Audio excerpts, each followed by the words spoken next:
Halo guys, jumpa lagi kita. Pada kesempatan kali ini atau pada video kali ini saya akan membawa materi terkait dasar-dasar standar vibrasi pada rotating equipment atau peralatan mekanikal yang berputar, khususnya pada pompa dan motor untuk kelas di bawah 300 kW. Pada video kali ini hanya berupa dasar-dasar saja ya guys, yang diperuntukkan bagi seorang engineer yang terlibat dalam suatu proyek konstruksi maupun commissioning test ya guys. Oke guys, kalau kita berbicara tentang pompa, sudah tentunya pasti ada getaran yang ditimbulkan pada saat startup maupun operasi. Untuk itu merupakan hal yang sangat penting dan tidak bisa dipisahkan dari rotating equipment adalah masalah vibrasi ya guys. Baik guys, langsung saja kita masuk pada vibrasi. Vibrasi atau getaran yang ditimbulkan oleh suatu peralatan yang berputar, misalkan motor, pompa, atau fan dan sejenisnya, akan memberikan petunjuk tentang kondisi dari peralatan tersebut, apakah berada dalam kondisi yang baik ataupun sebaliknya guys. Sehingga dengan adanya fenomena ini melalui suatu peralatan yang disebut dengan nama vibrometer yang biasa kita pakai di saat commissioning test, maka akan dapat diketahui detail penyebab terjadinya anomali getaran ya, yang tentunya setelah dilakukan analisa gelombang pada data yang telah ditangkap oleh vibrasi meter,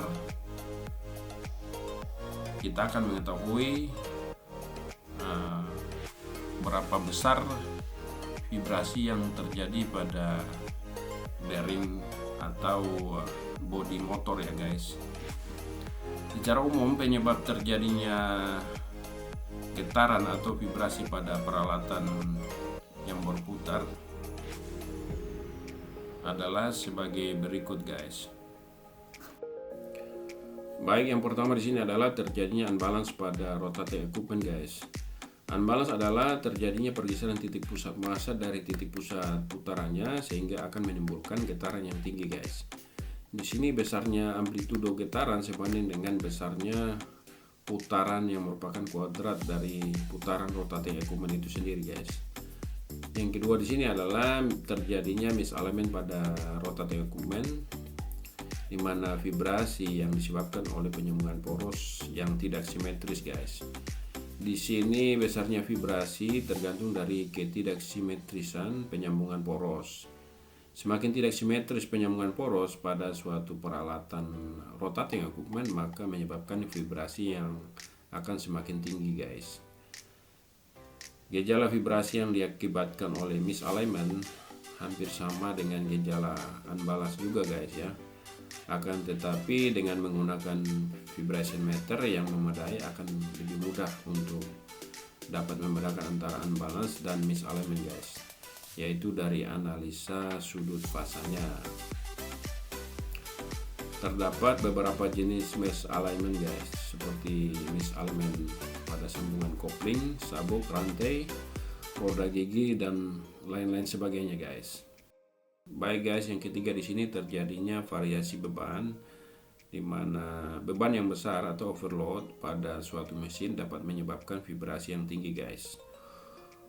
Untuk melakukan analisa dari fenomena ini, maka biasanya karakteristik pengoperasian mesin harus dipahami dengan benar ya, sehingga dalam mengukur getaran dasar atau baseline vibration sangat penting untuk memperhatikan variasi getaran terhadap beban, tekanan, dan temperatur guys. Baik guys, yang keempat di sini adalah faktor clearance ya. Jadi kelonggaran clearance atau over clearance mempunyai karakteristik penampilan vibrasi yang khusus ya, yaitu ketika dilakukan analisa spektrum akan muncul pada 1 kali RPM serta harmonik yang tinggi guys. Yang kelima di sini adalah faktor resonansi guys. di mana instalasi suatu mesin biasanya terdiri dari rangka, dak, pipa, dan lain-lain sebagainya ya, di mana komponen-komponen tersebut mempunyai frekuensi sendiri atau natural frekuensi yang didesain besarnya tidak boleh ada yang sama dengan putaran mesin, guys. Jika salah satu atau beberapa komponen yang ada pada mesin itu mempunyai frekuensi diri yang sama besar dengan putaran mesin, maka vibrasi akan menjadi tinggi, guys, atau disebut dengan resonansi. Yang keenam di sini adalah faktor mechanical lostness, di mana faktor tersebut disebabkan oleh kerenggangan pada suatu mesin yang terjadi karena adanya kerenggangan pada baut, kerenggangan pada bearing, keretakan di pondasi, kerenggangan pada rotor dan poros, dan lain sebagainya, guys. Baik, guys, yang ketujuh di sini adalah kerusakan pada bearing ya.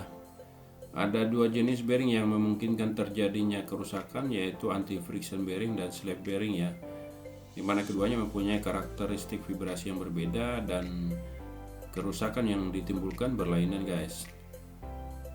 Yang termasuk anti-friction bearing ialah ball bearing dan roll bearing, guys, sedangkan slap bearing adalah journal bearing.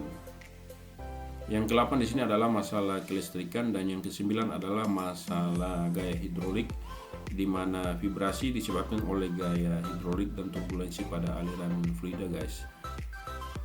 Vibrasi jenis ini dapat menjadi sangat serius apabila disertai adanya resonansi pada peralatan yang dilalui fluida atau kesalahan desain, guys.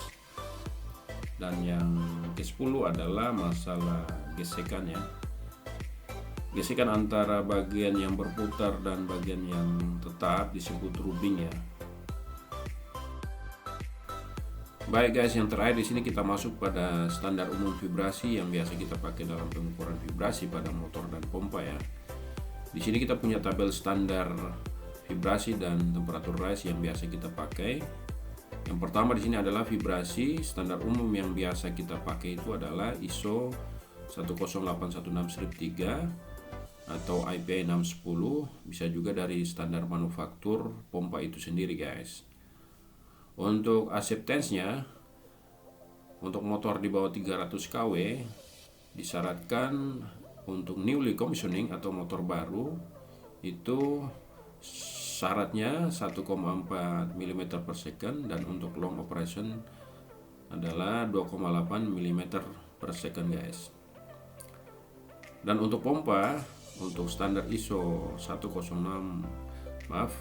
untuk standar ISO 10816-3 untuk pompa newly commissioning itu syaratnya 2,5 mm per second, dan untuk allowable operasinya itu 3,5 mm per second, guys.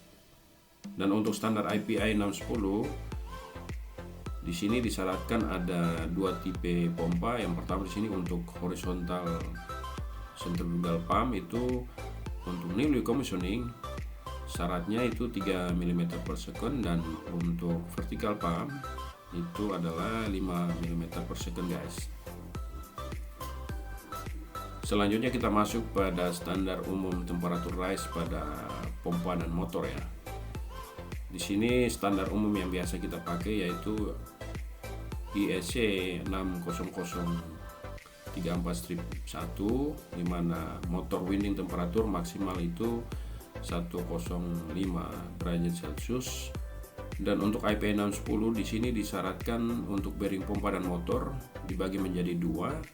Yang pertama di sini adalah untuk loop oil harus lebih kecil dari 93 derajat Celcius, dan untuk bearing yang menggunakan grease harus lebih kecil dari 83 derajat